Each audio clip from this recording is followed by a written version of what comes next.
I feel pretty adamantly about voting for Polyev and encouraging my audience to do so as well, whenever the election may be. Isn't there I know the carbon thing passed. What is the deal with the potential December election if the bloc isn't there something with the bloc and like something happening in December?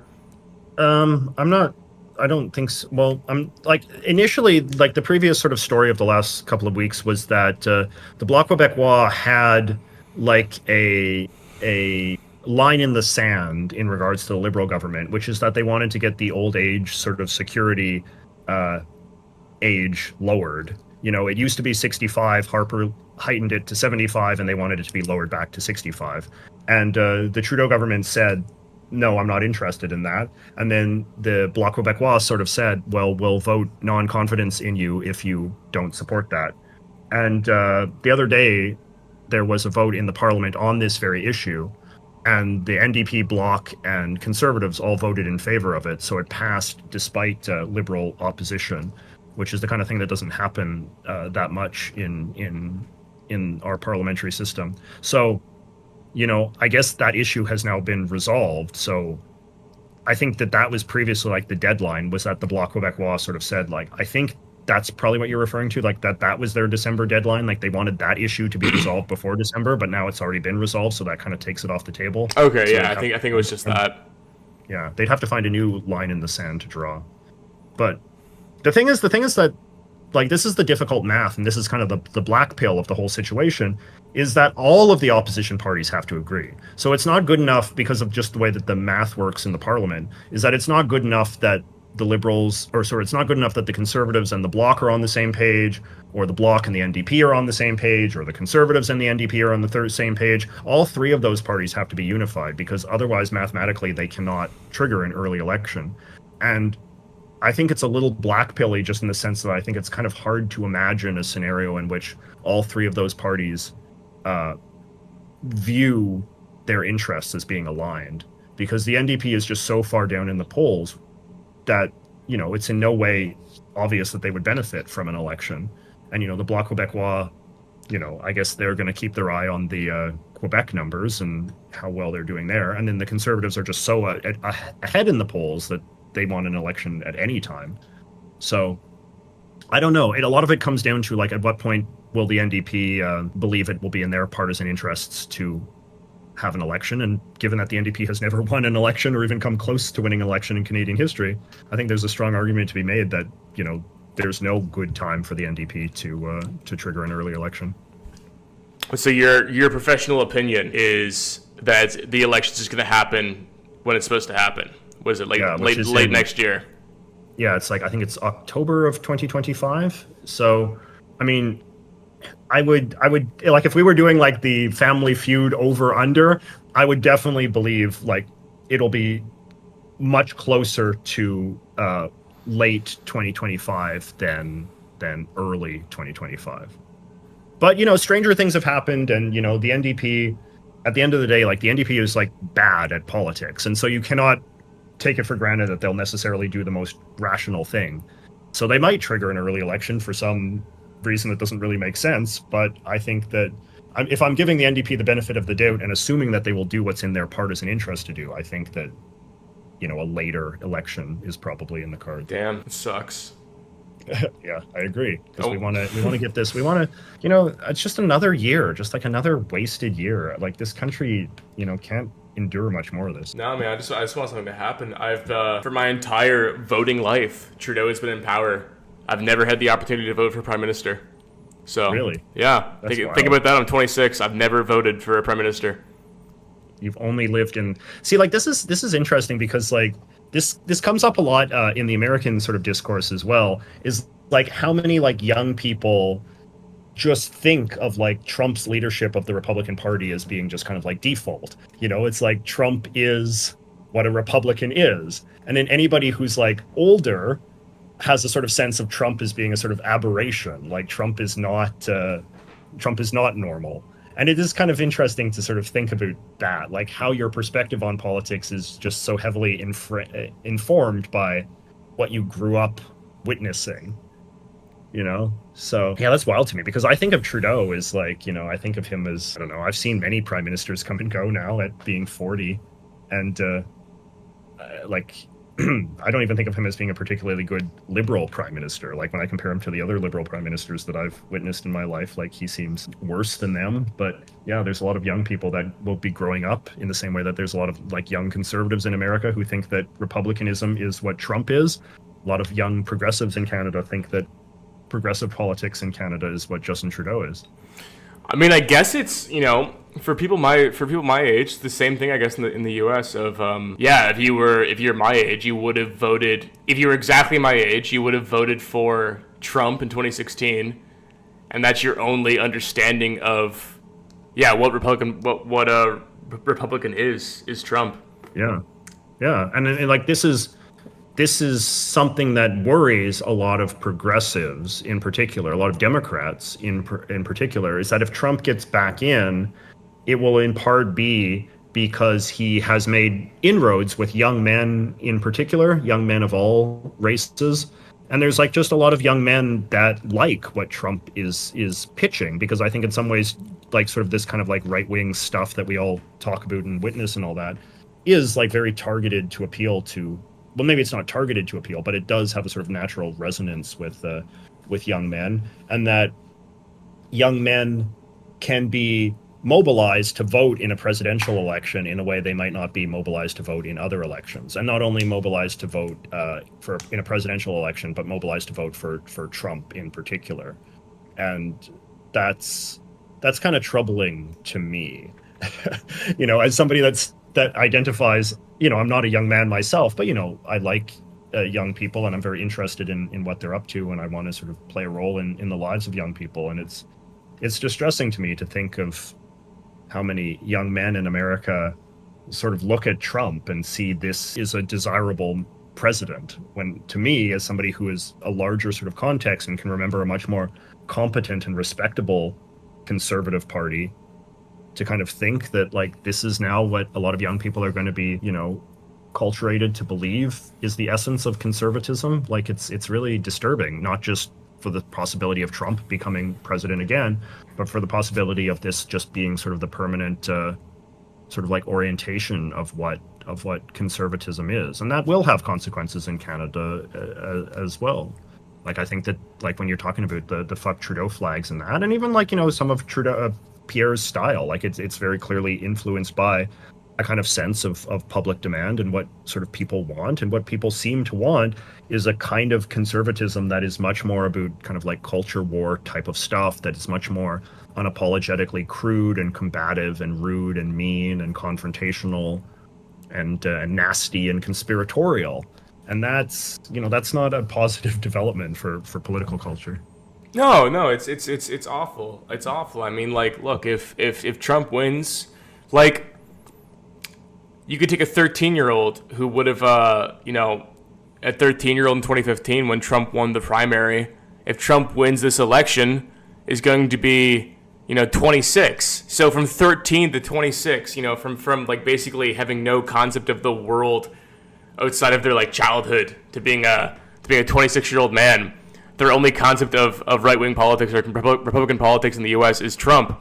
And it's, like the whole thing is just, I'm so fucking excited for this era to just be over. Yeah. I just want to move on. Like when I saw, even now on Twitter with like, I don't know if you saw this because it was very brief. He deleted this tweet immediately, but Elon Musk tweeted, "Interesting how no one's tried to assassinate Kamala." Right? Oh, yeah. I remember reading that while it was still up. And I was like, I cannot fucking believe that like this is the timeline I live in. Yeah. Right? I just want to move on. I'm so sad. It's exhausting to see. It is exhausting. And I'm sure you saw as well, like, Elon was with Trump today at his big rally in Pennsylvania. It's exhausting. It's frustrating. It's, America is better than this. Like, America has so much more potential than this. Like, we want to see America thrive and succeed and be a great country and be an inspiring country to the world and, all of this. And it's just so depressing to think of like another wasted 4 years with Trump, because like, what I'm realizing more and more is like, Trump will commit crimes. Trump will have a corrupt government, but Trump will also just have an incredibly incompetent government. It'll be racked by scandal and infighting and all these lunatics that will be in the White House with him. And it's just going to be just depressing and upsetting for anybody that cares about the future of America. And I just really just don't want to endure it. And that's why, like, I think Kamala Harris's slogan, like, we're not going back, like, that's a good slogan, because I think all Americans should not want to go back to that. And it's just depressing to me to think of how many, and again, like this, it's a very gendered problem. Like it's men that are keeping Trump popular, and it's young men in particular that are being drawn to Trump for the first time and are sort of swelling his popularity. And it's just like, I don't know what to make of that, but it's, as a man myself, and as somebody that cares about like young men in particular, it's like, what do you say to that? Like, what's gone wrong with with us? I mean, I guess young people feeling young men feeling a lack of meaning, or a lack of a future, of a normal future. Not just like this prospect that we're all gonna be millionaires someday, but just starting a family, owning a home, having a steady job.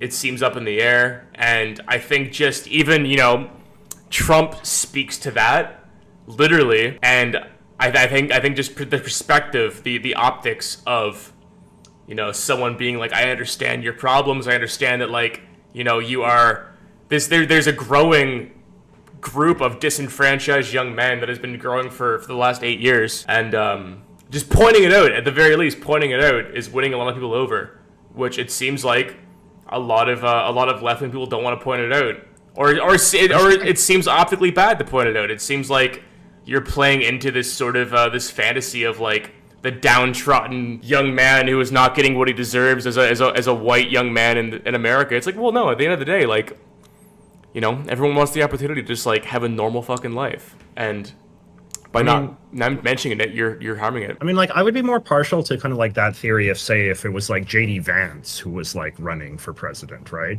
Like J.D. Vance, who for all of his problems is, a more intelligent man who I think has a more kind of like holistic theory of some of the stuff that you described about, the deprivations of the white working class and the left behind young white men and all this kind of stuff. But it's like, you listen to a Trump rally, it's like he doesn't talk about any of this stuff. Like, he talks about himself, he talks about how the election was stolen, he talks about how, they are trying to kill me and they are trying to put me in prison. Like, it's the politics of personality, it's the politics of a personality cult, it's the politics of the sort of personal sense of aggrievement of one like egomaniacal individual. So like, that's what I just don't get. Is like, Trump is just so self-evidently not interested in anybody except for himself, and I don't know how anyone can see him as their champion, except to the degree that Trump is an offensive person, and that some men kind of get off on the idea of like Trump triggering people and Trump bothering people, and like, oh, won't it like piss off people if Trump gets back in? And like, Trump, like, this is the line that Tucker Carlson says, like, Trump offends all of the right people. And it's like, that's just such an unserious reason for voting for a president. And it bothers me a lot that anybody like is just that unserious and like can look at Trump and can like hallucinate that this is a man that's going to get anywhere close to solving any of the problems that they purport to care about. What's the best case scenario if Trump gets reelected? Best case scenario? Yeah, like, how do you see that presidency going if it just, if it's innocuous, if he like doesn't fuck with democracy at all, if he gets like, elected normally, officially. I mean, because isn't there something with I listened to a Wall Street Journal thing on this. He's trying to like load the election officials in Georgia. Yeah. Did you read about that?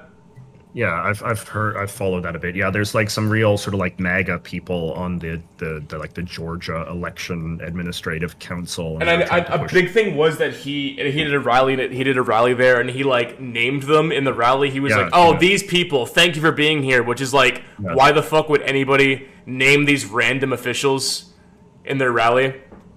Yeah. No, there's definitely there's some real like MAGA lunatics who have taken control of the election machinery in some states. mostly in just like states that the Republicans are going to win anyway, so it's not really that relevant. But it matters in Georgia just because Georgia is a swing state, and the fact that you've got such partisan people doing what are supposed to be sort of nonpartisan jobs is worrying, right? Like it's always very ironic the degree to which a lot of like MAGA Republicans are doing the very thing that they accuse Democrats of. You know, they say that the election is rigged by Democrats, and yet like the most open pro kind of like rigging type people are on the other side. But no, like best case scenario, I've been thinking about this a lot lately, and I think that like the best case scenario and like the scenario that I try to, you know, make peace with when I think like if Trump does get elected, how will I, you know, not drive myself nuts with depression over it, is I think that like Trump will just lead a very incompetent government. Like I think that Trump will lead a government that will be like corrupt, and it will be like unethical, and it will be run by like lunatics and cranks and sycophants and just MAGA weirdos. But I suspect it will get like very little done. And in the best case scenario, right? And in sort of in that best case scenario, it's just kind of like a period of like stagnation for America, like that the government is too incompetent to do anything big and substantial, but doesn't also maybe do anything that's terribly awful either. And so then Trump's like 4 years just become less like kind of like 4-year clown show, but ultimately doesn't cause too much damage. And then we all just kind of like move on and get on with our lives. And, you know, like Trump himself gets kind of like increasingly senile and old and can't do much. And, you know, maybe isn't seen in public too much near the end, you know, because he'll be in his early 80s, kind of like, you know, like Biden is right now. And I mean, he's getting old now. He's visibly losing gusto even since the beginning of the campaign.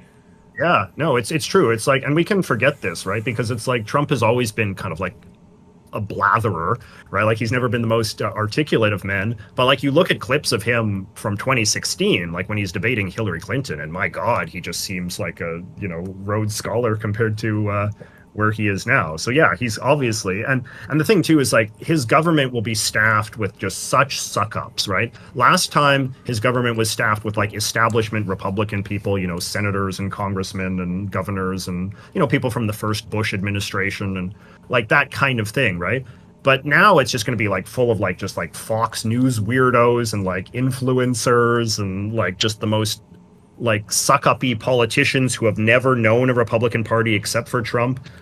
So I think that, like, I'm sorry to say, like, the best case scenario is just that, like, the kind of the drama and the nonsense of MAGA world just distracts and consumes the Trump White House to such an extent that it's not able to, like, engage in, you know, mass deportations or the suppression of American democratic institutions. It's just too incompetent and too ramshackle to do that. And so, like I said, and then like you just kind of like endure 4 years of that. And then, you know, in 2028, it's like, okay, that was dumb. But now we can finally close the book on the Trump era because, you know, Trump, thank God, cannot run for a third term. So let's just move on with our lives. And hopefully there'll be a saner Republican. Although I think that kind of, if Trump gets back in, like the party will be so melded in his image by that point that like there's not going to be much hope, I think, for a sane Republican anything for like a generation or something. I mean, it's going to be pretty depressing for anybody that craves any sort of principled center-right politics. I mean, you look at how much Trump has purged everybody who was anything less than a sycophant already, you know, between 2016 and 2020. Like, there's very few like normal Republicans left. And you could imagine like another 4 years of that. Like it would be just such a freakish party by that point, and that's pretty miserable. And you think like who would be running in 2028? I think that by like 2028, somebody like J.D. Vance will be seen as like a moderate and a squish, and someone who will have to be marginalized in favor of somebody even more radical and nuts. So